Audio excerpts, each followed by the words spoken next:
चिंता के बात नहीं छी, वो होशियार छे, पढ़ल लिखल छे, वो ड्यूटी बना के एबे करता। हां थोड़े गए जब तक एक छे नहीं है क्या हुआ, नहीं है पूरा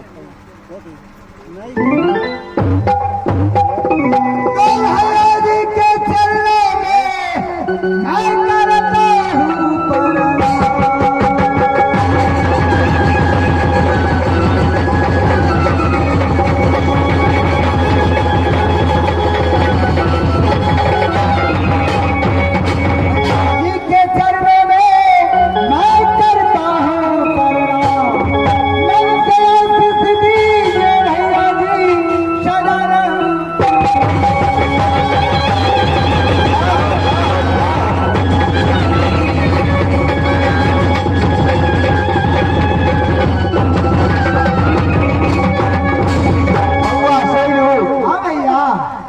काम बन लो।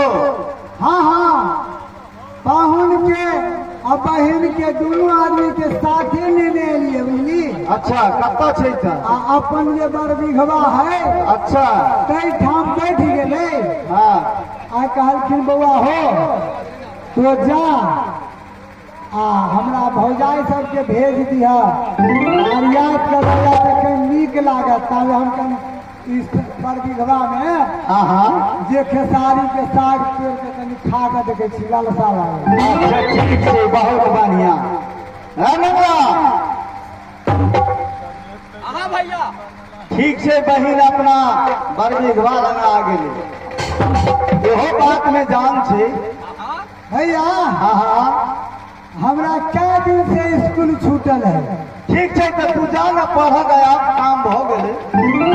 पढ़े हाँ ठीक है, हम जाए जा। मंत्री देवता मंत्री हाँ और मंत्री के अपना ध्यान नहीं है। भैया एक बात कहो, हाँ मंत्री केहन है जेकि घाटमपुर में जाना दाना पानी नहीं मिले। हमारा बुझाई है टबरा में जे चेना पिला गई पोखर में गाड़ो।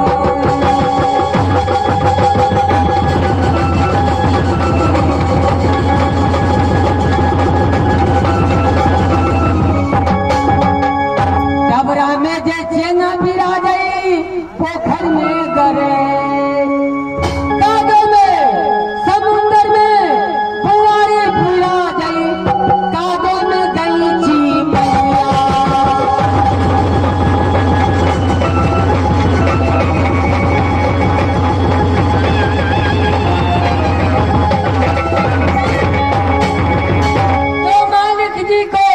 चरणों में सादर दंड परिणाम।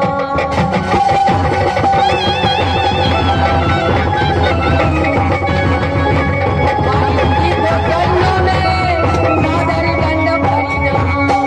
आज मुझे दीजिए राजा, मैं सदा रहूंगा।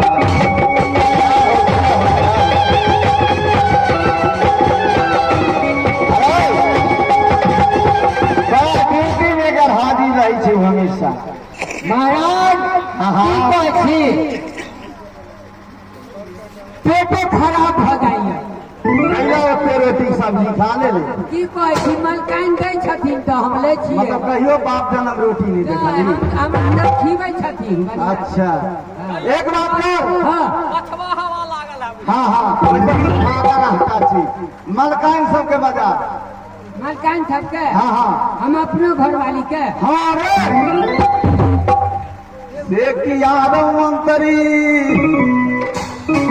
देखबई सूरत यारे मंगाई आरो दियै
जाला। ठीक बात है। जो भी दुश्मन के पता नहीं चले कि हमार भाई भौजाई हमरा दुश्मनी करिए।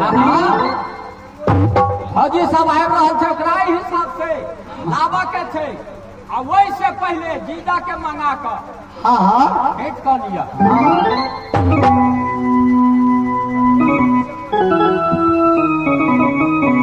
अरे बाबा हाँ हाँ अहाँके बड़ मन चंचल देखे छी, की बात है? आई खुशी के दिन छै, दुर्गा पूजा छै, भरदुतिया पावन छै, ताहि दुआरे मन खुशी है दोनों भाई के। दुनू भाई के ना कब के कहब तहू के मन खुश भ जाए। अहाँ कहबे तो हमरा तो मन खुश हो जाए, कहबे तब ना खुश होते। परमा आना खुशी गई बरकाबू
बउआ देखियो देखी जे दुश्मन हाँ हमार बहिन और बहनोई बाजू ना वो घाटमपुर में प्रवेश कर गए।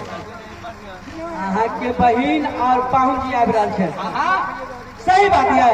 सही बात कहै छी, झूठ नहीं कहा। ठीक है, आगे बढ़ा। आपका मन अहाँ के खुशी भ गए? हाँ हमको खुशी है। सबसे पहले तो भार धरू रौदा में पूरी सेराई जाए। अरे बउआ कल के पेट में खोदे सिर में तेल अपिया के देखला बहुत दिन में। तोरा वो तो खाला न दलका देखै छ ठीक है ने खाला दलके भौजी। अरे बउआ तू तो चंडाल है ये तो जिंदगी भर का अपना के दुश्मन है। वो सिहुली वाला हाँ हाँ परम के चंडाल हाँ जे अगर चंडाल में रहे तो हमरा पिता के सर काट के भागा के नहीं झूलत रहे। सही बात है। जानी नहीं बदला बाबा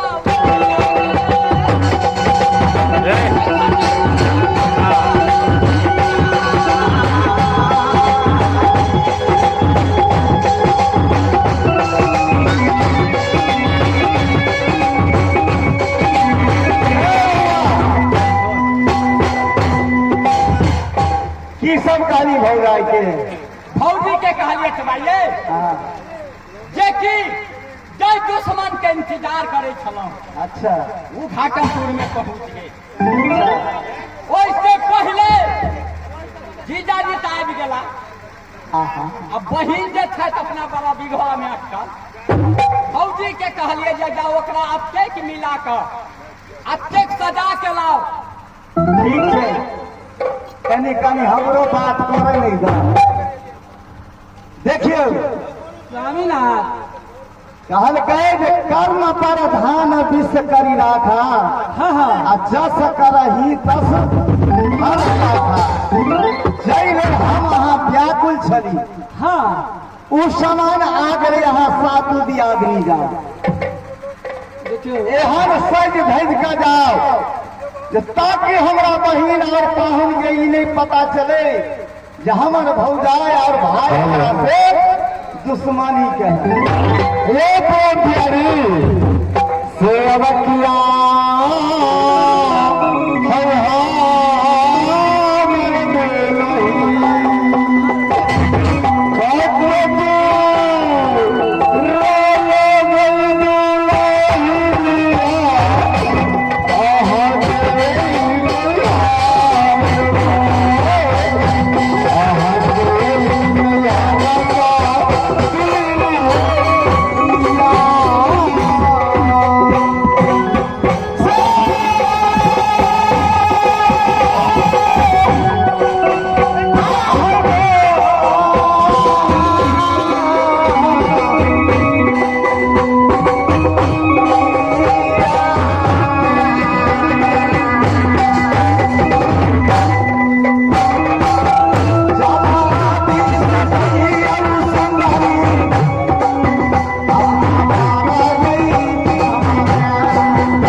करू और हम छबू आदमी साथू मिल के कहाँ जाए छी सत विघवा जल्दी जाओ जल्दी बजा चला अहाँ एकदम निचान रहू एते साथ जानबै ने से ओकरा बुझेतै नहीं जे हमरा हो जाए सब और पाहुन के बुझेतै जे हमरा सरोजिनी सब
सत विघवा में और ननद के और पहुन का रियायत का लेके है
जाता तोरे नजर कल के लटकी छोड़ी लताम के दाना आ स्या के कोई खीर खाला हो ना खोजे छे नौबत पाहुन के आई सब तल तल करे अब तो अहाँ के नजर पड़ल है कि नहीं पाहुन नहीं कहे न ये मंत्री बाबा कौन संजय मलकाई कल के लाल साड़ी टांगल है श्याला जी लागल बात में जान है तल तल तल तल करे देखियो दीदी के खोजे में कौन कौन यही कारण एलिए हम हाँ ये कारण के हम खोजबे ने एकरा पे एक करो ध्यान है देखियो काची लगले है मुंह में निकल के है देखियो का हाँ और दुलार है एने बेटी तो ई बेटी के जन्म ले अखाड़ में आ चल गेले हमरा का पानी ओकर त कनिया तेहने धल दिया जे भिन सब एक लोटा पान द के नहीं समझते जे मुंह कान धो ओकर त कनिया तेहने है आँख में पानी हे गिले ते अल्लाह सेवतिया गे दीदी दैया सा जब तेरा गैला गई के बाबा की जब ते बना की धावा और जब ते बना की धावा रे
पटवा इनार देखै छी आ इनार लग चलू कुछ देर आराम करब पानी पिया बड़ी जोर के प्यास लागल है। सुनो ना हमर बात कम से कम सुनो जाओ अहाँ बारंबार अहाँ मना केलो श्रीनगर में अहाँ के बात मांगो और अहाँ के बात काट कर श्रीनगर से घाटमपुर के यात्रा बना दिलो सेवकिया हे हमारा दुल्ही लगै छै प्यासा दुलार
सबके कतौ ने नजर पड़ैया नहीं देखलिए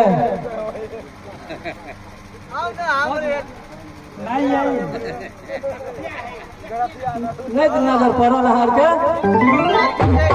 और हम तो देखे छियै जे 2 आदमी है बैठल अब हम दाई है और पाहुन है कि दोसर कहे ओकरा से तो बात पूछबे तभिए न बुझबै एहन कोनो बात नहीं है बात बोल में कुत्तो बिलाई बैठल रहे नहीं कुत्ता बिलाई तो मनुष्य है 2 आदमी है हाँ तो देखने तब न एक काम करू ना तो अहाँ जाके पूछिए अहाँ तो मर्द पुरुष छियै और हम सब औरत छी और ओकरा पास में एगो औरत है एगो मर्द है तो अहाँ जाके पूछ लियो हमरा बता दिया ठीक है। नहीं यहाँ पूछबे तब तो हम पूछे ले नहीं ठीक है हम पूछे छे हम पूछिए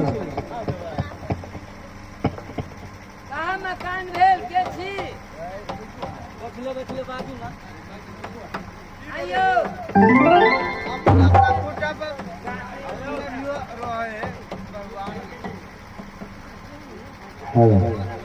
यार हमार घर श्रीनगर लगे छी श्रीनगर हाँ अच्छा घाटमपुर लिए या हेलो घाटमपुर में हमार 7 गो साला छथिन अच्छा और मत बदलखिन तो हम दोनों प्राणी घाटमपुर में 7 गो सार भेल तो हम आके बहनोई भेल बुझलिए तो जमाना खराब है सारे के लोग जोड़ लगे हैं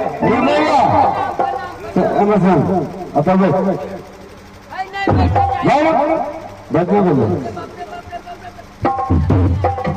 सेवकिया रौसार